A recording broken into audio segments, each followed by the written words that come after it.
glórias a Deus, a gente não entende os propósitos de Deus na vida da gente. A gente só tem que deixar Deus nos levar para aquilo que Ele quer fazer em nossas vidas. Você sabe onde é que eu estou agora fazendo comida? Eu estou na casa de Edson e Hudson. Olha. Estou fazendo comida na casa dele e já falando do Evangelho, do poder do nome de Jesus. E a mãe deles é evangélica, é serva do Senhor. Veja o que Deus está fazendo no Brasil. Se coloque na brecha, você que é pastor, você que é pregador, você que é homem de Deus. Eu continuo batendo nessa tecla. Precisamos andar em santidade, precisamos andar numa vida reta, precisamos ser fiéis a Deus, para que Deus nos leve para aquilo que Ele quer fazer nas nossas vidas. Você acha que eu estou aqui por acaso? Deus tem algo a fazer.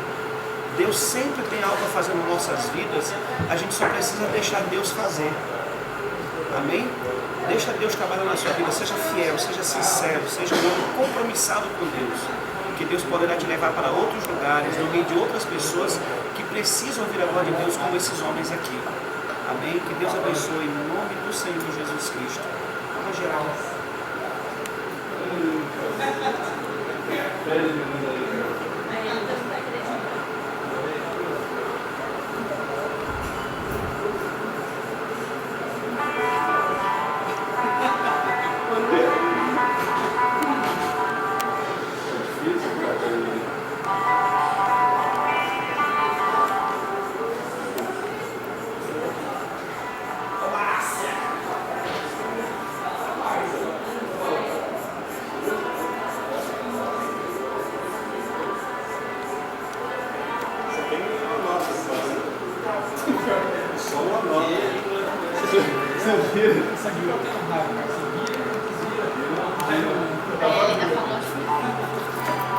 Tem mais ainda.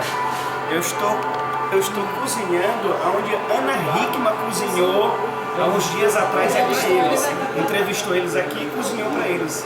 E hoje quem está cozinhando sou eu, Marmininho.